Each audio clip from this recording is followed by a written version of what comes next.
Lo dijo en la primera hora.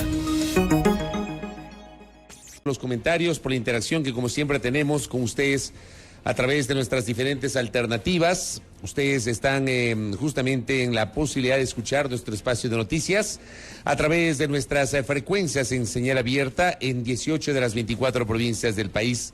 Las 7 de la costa, las 10 del Callejón Interandino y en la Amazonía, Zamora Chinchipe. En Quito, nuestra frecuencia 103.7 FM estéreo. Ustedes pueden también escucharnos a través de la internet para el resto del país y alrededor del mundo, visitando nuestro sitio web www.sonorama.com.es. Estamos transmitiendo digitalmente a través de nuestras plataformas en Facebook, nuestra fanpage que se llama Radio Sonorama. Gracias por la visualización habitual que tenemos a esta hora con nuestra audiencia en la fanpage de Facebook y, por cierto, nuestro canal de YouTube de Sonorama, que se llama Sonorama TV, para que ustedes también tengan la posibilidad de escucharnos, de seguirnos, de comentar este espacio de noticias. Gracias por levantarse junto a nosotros. Dios les pague por vuestra generosa sintonía. Transmito desde este momento también a través de mi cuenta personal de TikTok. Rapidito, ya tengo más de 60 conectados. Dios les pague.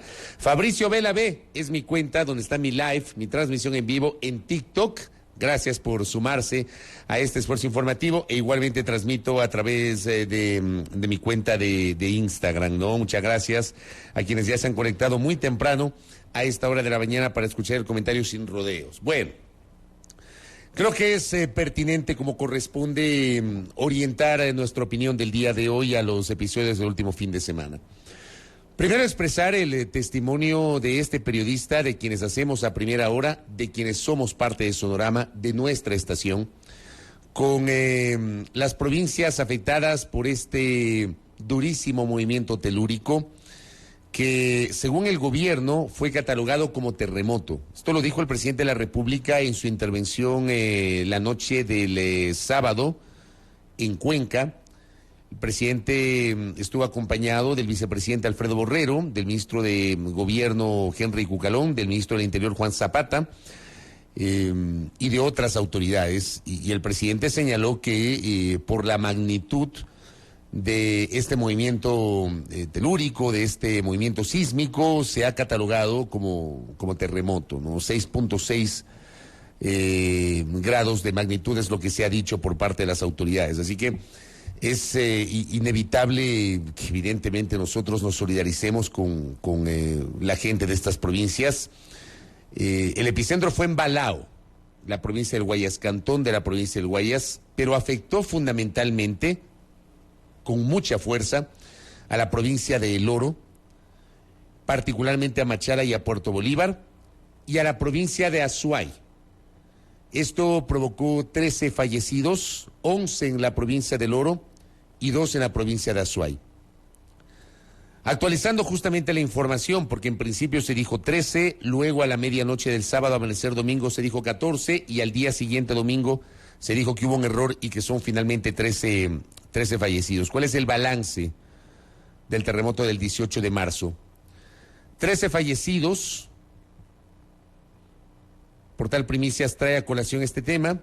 13 fallecidos, se estimaban 14, como acabo de decir, pero finalmente se ajustó la cifra a 13. 11 en El Oro, 2 en Azuay. 461 heridos. 112 unidades educativas afectadas. 27 bienes públicos afectados. 40 establecimientos de salud afectados. 6 puentes destruidos.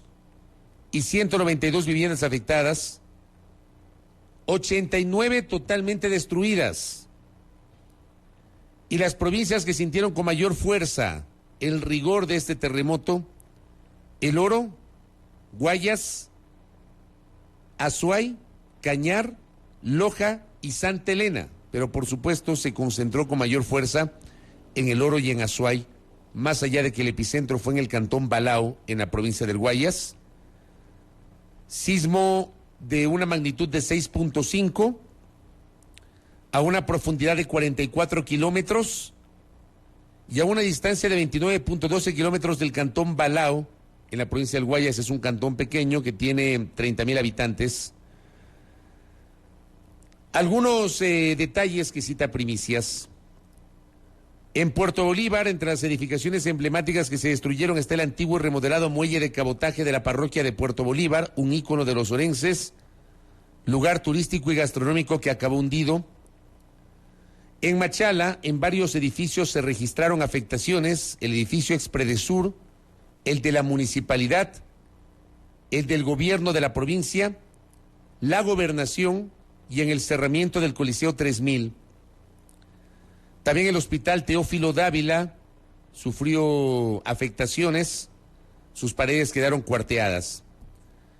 Otras localidades de El Oro reportaron daños, colapsaron las antenas de las cámaras CIS EQ911 en la isla Jambelí, hubo caída de líneas telefónicas y falta de energía eléctrica. En total la provincia registró 12 muertes. En la foto una casa de pasaje destruida. En Cuenca ya hay una fotografía terrible. Creo que los colegas del portal Aposta en Cuenca fueron los primeros que viralizaron una fotografía de los efectos o consecuencias del momento en que se vino abajo una vivienda patrimonial. Los escombros de una casa que se derrumbó totalmente mataron a un ciudadano dentro de su auto. El susto inicial causó algunos siniestros de tránsito. En Azuay hubo 13 deslizamientos en la vía Cuenca-Molleturo-El Empalme, donde murió una persona, y 9 deslizamientos en la vía Cuenca-Girón Pasaje. En Guayas, en Guayaquil se reportó un colapso estructural parcial y 29 colapsos arquitectónicos. En el cantón Naranjal, una edificación se vino abajo y mató a 2 personas. En San Borondón, Puná y Tenguel también se registraron edificaciones con daños en diversos grados. Hay además otras afectaciones, por ejemplo en la producción gasífera y petrolera. Petroecuador reportó daños en el campo Amistad en el Golfo de Guayaquil. Se calcula que la afectación a la producción será de 1 millón de pies cúbicos de gas. El campo habitualmente supera los 20.5 millones de pies cúbicos por día.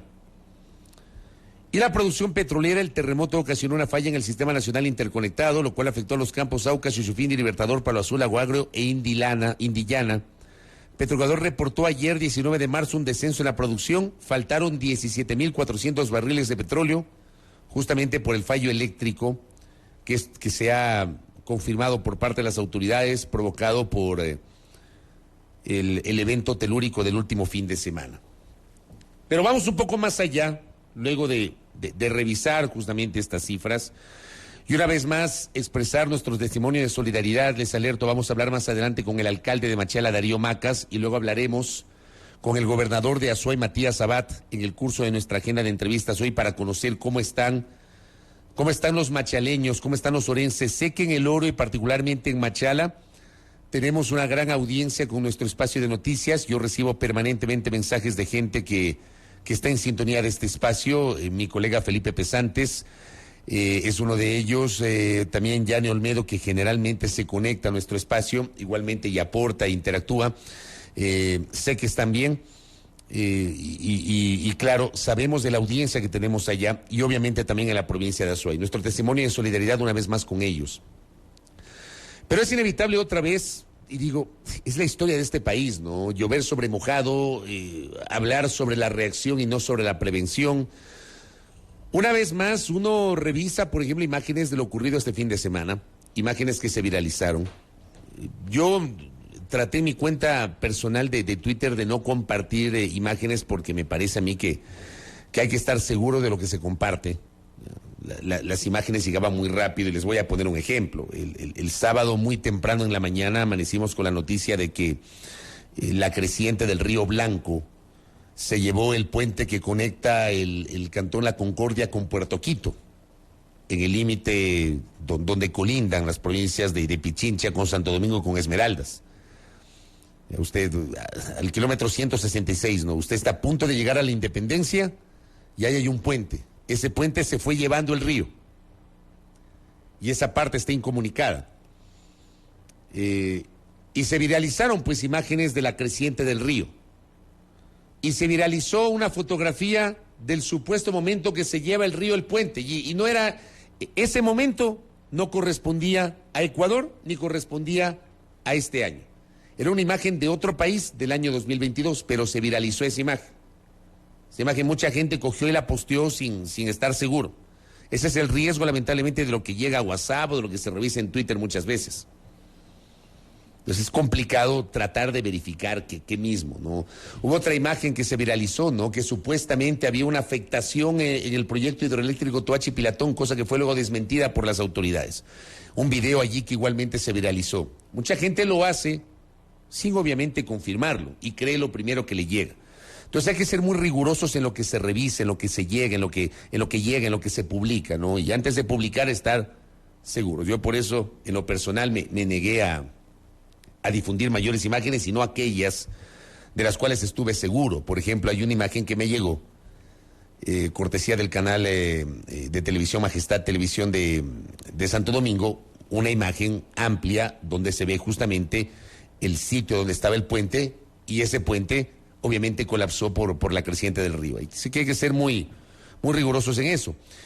Pero decía, el nivel de afectación es grande, sobre todo en estos sitios, ¿no? En Machala, Puerto Bolívar, en la provincia del Oro, en Cuenca y en algunas vías. Y otra vez volvemos a hablar del nivel de vulnerabilidad que tenemos los ecuatorianos. ¿Y saben qué? A mí me parece que lo que pasó el fin de semana nos, de alguna manera, indica que poco se aprendió del terremoto del 2016. Poco aprendió el Estado, y no digo el gobierno, hablo del Estado. Hablo del Estado ecuatoriano, que lo componen el gobierno con sus instituciones, los gobiernos locales y otras instancias. Y nosotros como ciudadanos no aprendimos nada, o poco aprendimos de lo que nos dejó el terremoto del 2016. Porque no tenemos cultura de riesgos, no tenemos cultura de prevención de riesgos, no tenemos una comunicación adecuada, y somos carentes de una verdadera educomunicación en el plano de los riesgos, y porque además, lamentablemente, otra vez, muchas instituciones demostraron que no están preparadas para enfrentar eventos de esta magnitud. Por supuesto que habrá gente que me diga, bueno, son cosas que rebasan. Sí, pero tienes que tener un plan. Y tienes que tener un plan que lo vas revisando y renovando permanentemente conforme las circunstancias, y lo vas adaptando a las circunstancias. Otra vez volvemos a hablar de lo endebles que son muchas construcciones en nuestras ciudades. Otra vez volvemos a hablar, como ocurrió en 2016, de las fallas de diseño, de las fallas arquitectónicas, de edificaciones. Y no solamente hablo de edificios, hablo también de viviendas. Porque la lógica, lamentablemente, en este país, en donde en los cantones ha faltado mucho para generar un auténtico control urbano, y Quito no es la excepción. En Quito hay graves problemas respecto de ese control del crecimiento urbano. Tenemos, por ejemplo, viviendas de una planta donde pusieron una losa preparándola para la segunda planta, construyen la segunda planta sin los permisos municipales correspondientes, sin el control por parte de la autoridad, sin cumplir con los presupuestos mínimos. Yo siempre cito el caso de Solanda, aquí en Quito, con todo cariño y respeto para los vecinos de Solanda, pero saben que lo que voy a decir es así. Muchos construyeron un segundo, un tercer piso, segundo, tercera planta de su vivienda, y resulta que la segunda o tercera planta de la vivienda, usted abre la ventana y están allí los cables de electricidad. No hay una distancia entre el cableado de electricidad y la ventana. ¿Cuánta gente no se ha electrocutado? Justamente por eso. ¿Ya?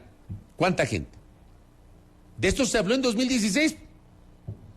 Yo creo que en 2016 no teníamos pues este nivel de viralización a través de las plataformas digitales. Hoy estamos 2023. 7 años después, hoy tenemos mecanismos tecnológicos todavía más potentes. La famosa alerta del Google, de Google, que llegó a la gente que tiene Android el último fin de semana. Ese, por ejemplo, es una herramienta interesante, ¿ya?, que muchos no sabíamos, muchos no nos habíamos enterado. de que ha sabido existir esa herramienta, que anticipó lo que pasó segundos después, que fue el movimiento telúrico, con el epicentro en Balao. Hoy tenemos las transmisiones digitales, que en 2016 todavía no las teníamos con la fuerza que las tenemos hoy. Entonces hoy la información llega con más velocidad que en 2016. En 2016, por ejemplo, se generó un mito, ¿no? Que los medios de comunicación, y algunos compraron esa idea, que los medios de comunicación no habían informado inicialmente lo que pasó en Manabí por la ley de comunicación, le echaron la culpa a la ley de comunicación. Cuando resulta que el terremoto que afectó a Manabí y al sur de la provincia de Esmeraldas ocurrió a las 7 de la noche del sábado 16 de abril del 2016. Y a esa hora no estaban disponibles esos equipos de los canales de televisión para ir a cubrir, pero le echaron la culpa a algunos a la ley de comunicación. Bueno, 7 años después, por lo menos a nivel tecnológico, tuvimos información mucho más rápido. A nivel informativo, pero a nivel de preparación de la sociedad, a nivel de preparación de las autoridades locales, empezando por las autoridades locales. Porque no solamente hay que decir es el gobierno central, no.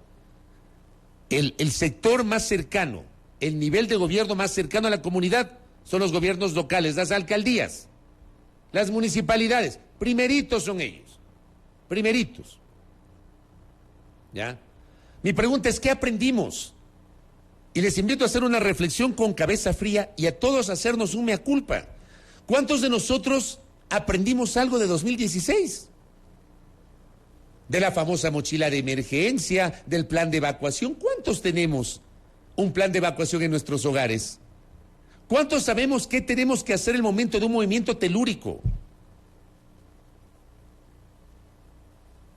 ¿Cuántos, por ejemplo, en nuestros barrios, en nuestras urbanizaciones, nos hemos puesto de acuerdo y tenemos un plan de evacuación o dónde nos encontramos si llega a haber un movimiento telúrico? ¿Cuántos? ¿Cuántos de nuestros hijos y de nuestras hijas saben efectivamente qué hacer ante una situación de estas? O sea, volvemos a hablar, porque somos coyunturales aquí en el Ecuador. Volvemos a hablar de lo mismo. 7 años después, hablamos de lo mismo. ¿Cuántos de nosotros estamos preparados para una eventualidad del volcán Cotopaxi? Y les pregunto, por ejemplo, a los vecinos del cantón Rumiñahui, si están preparados para un eventual evento, para una eventual situación de riesgo, para un evento sísmico, un evento volcánico del Cotopaxi. ¿Están preparados? Estamos preparados. La municipalidad del Distrito Metropolitano está preparada. La municipalidad del cantón Rumiñahui está preparada. La municipalidad del cantón Mejía está preparada. Las municipalidades de la provincia de Cotopaxi están preparadas. Las comunidades circundantes al Cotopaxi están preparadas. ¿Me captan el punto? El tema es que nosotros hablamos de esto solamente cuando nos ocurre algo, porque somos un país netamente coyuntural. Juan Pablo, por ejemplo, me dice, en Estados Unidos, lo que acá sería la Secretaría de Riesgos, alerta en caso de sismos, tormentas, etcétera. Llegan mensajes o el sistema llama, ahí está una sirena ahí. Le llega inmediatamente pues al celular. Las alertas en los Estados Unidos. No aprendimos nada, me dicen, absolutamente nada. Después del terremoto de abril de 2016, 7 años después seguimos hablando de lo mismo. Eso es lo que planteo. Y de eso todos somos corresponsales, todos. Esta no solamente es una responsabilidad de los gobiernos. Aquí somos todos, el gobierno nacional, los gobiernos locales, la dirigencia de los barrios, nosotros en nuestras casas, los establecimientos educativos. Porque somos coyunturales. Entonces ocurre un evento y yo les apuesto que esta semana seguramente en los colegios o en las escuelas donde haya clases van a hablar de este tema, seguramente. Pero ¿les durará cuánto? ¿Cuánto les durará? La cosa es que de esto hay que hablar permanentemente. Hay que actualizar permanentemente los planes de seguridad. Y esa es una responsabilidad, para empezar, de cada uno de nosotros. Hagamos un mea culpa. ¿Tenemos la mochila de emergencia? No, no la tenemos.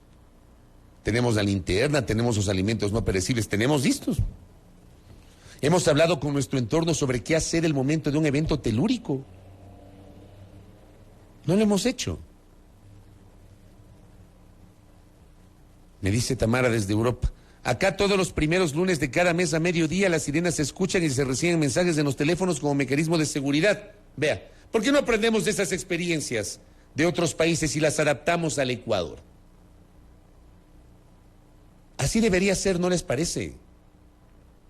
Yo quiero recordarles además la manera como en los últimos años fueron debilitando pues la institucionalidad vinculada a la gestión de riesgos. Yo quiero recordarles que en 2018, con el pretexto de reducir el obeso aparato del Estado, porque así fue, el aparato del Estado obeso, que no sé qué, que hay que... y lo hicieron al ojímetro. Y eso critiqué en su momento en 2018, al ojímetro. Porque por supuesto que había que eliminar, que desaparecer, que fusionar aquellas instituciones que tal vez tenían doble función o no se justificaban o todo lo que ustedes quieran. Pero en lugar de fortalecer el sector de riesgo, ¿saben cuál era el plan del gobierno del presidente Moreno? 2018. Para los que se olvidan, les refresco la memoria. Un buen día, el gobierno del presidente Moreno anunció que la Secretaría de Gestión de Riesgos se eliminaba y que sus funciones iban a ser absorbidas por el Ministerio de Defensa Nacional. Ese anuncio hicieron, pretendiendo trasladar al Ministerio de Defensa, eso querían trasladar la función de prevención y de riesgos al Ministerio de Defensa Nacional, militarizar la gestión de riesgos. Eso querían hacer en el gobierno del presidente Moreno. ¿Y saben por qué no lo hicieron? Porque hubo un movimiento telúrico que afectó a la zona de Cumandá, el cantón Cumandá, en el límite provincial entre Chimborazo y Guayas, ahí al ladito del cantón Bucay. Y ahí se dieron cuenta que no había cómo, pues, pero no querían quedar mal con la opinión pública. Entonces, ¿qué hicieron? Le redujeron de Secretaría Nacional de Gestión de Riesgos y le transformaron en Servicio Nacional de Gestión de Riesgos. Eso hicieron. Y en lugar de fortalecer la institucionalidad vinculada al sector de riesgos, le fueron minando. ¿No les parece a ustedes que ese sector tiene que tener recursos para poder no solamente enfrentar los riesgos, sino también prevenirlos, generando campañas de comunicación, fortaleciendo los sistemas de alertas, etcétera? Pero se olvidan, no importa. Aquí no se entiende que estamos en una zona de riesgo permanente. Aprendamos de los chilenos. Aunque pueda ser odiosa la comparación, es necesaria. Aprendamos de los chilenos. Y cómo en Chile sí existe una cultura para prevenir y para enfrentar riesgos, porque se entiende que es un país con alta incidencia sísmica. Se entiende que es así. Pero aquí somos absolutamente coyunturales. Acá, por ejemplo, justamente María Eugenia me dice, en Chile se hace eso, se maneja la cultura de riesgos desde la educomunicación, se pueden tener alertas, si no se sabe qué hacer con esa información no se gana mucho.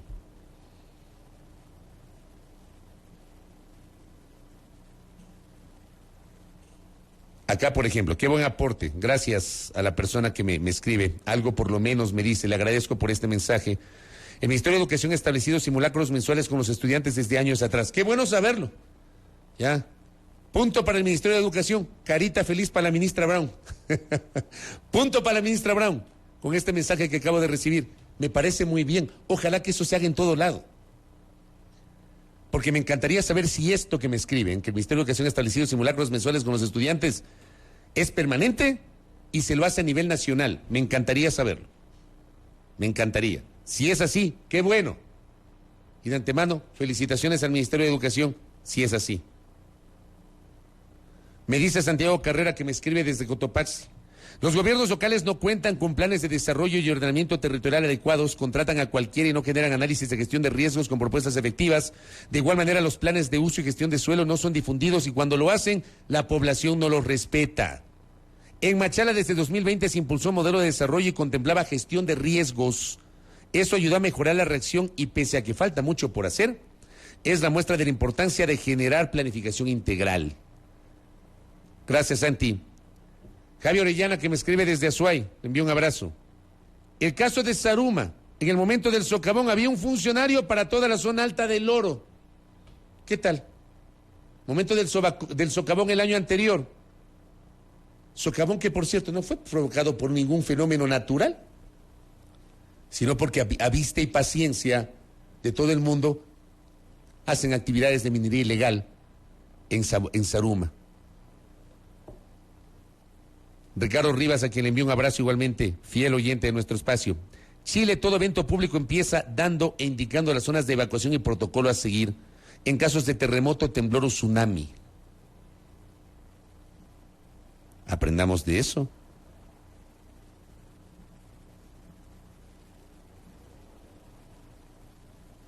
Aprendamos de eso. Los mensajes que algunos de los mensajes que estoy recibiendo por parte de la audiencia. Me dice Emilio Domínguez, que es estudiante de colegio. En las instituciones educativas se han empleado simulacros cada 2 meses. Es necesario fortalecer la cultura de riesgos. En los mismos colegios hay mucha desorganización. Me dice un estudiante de colegio, por si acaso. En los mismos colegios, me dice, hay mucha desorganización. Muchos estudiantes salimos corriendo. Me incluyo, me dice. Gracias, Emilio, por ese aporte. Con un chico de 15 años que justamente escucha este espacio mientras va al colegio y me cuenta este detalle. Mi doctor Vladimir Andosilla me dice que la reforma a la Ley Orgánica de Educación Intercultural establece la educación en prevención de riesgos, está vigente desde el año 2021. La importancia de preservar y de mantener eso, y de entender lo que nos ha pasado. Por el amor de Dios, dejemos de ser coyunturales. Todos incluyámonos en el mea culpa. Y no solamente esperemos que el gobierno local, que no sé qué, también depende de nosotros. Por supuesto, la responsabilidad directa, inicial, la tienen las autoridades. Pero también depende de nosotros. Este es un todo como sociedad.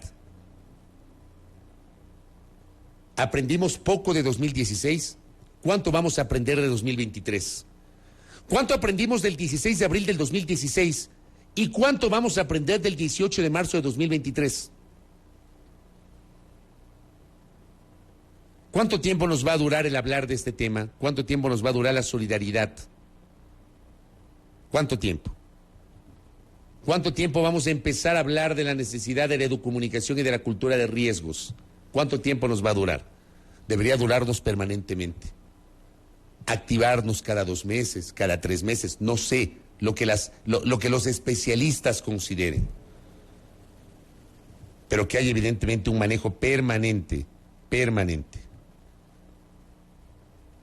Acá me dice Carlos Fernando Torres, envió un abrazo.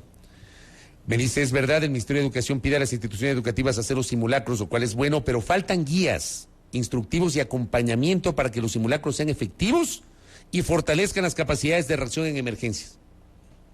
Tal cual como que me escribió Emilio Domínguez. Igualito.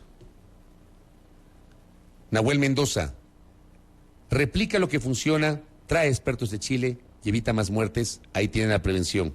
Sí, es cultural, pero hay que cambiar y la manera de cambiar es aprendiendo de las experiencias. Me dice acá Emilio también, hay que tomar en cuenta las posibles erupciones de Cotopaxi, Reventador y Sangay.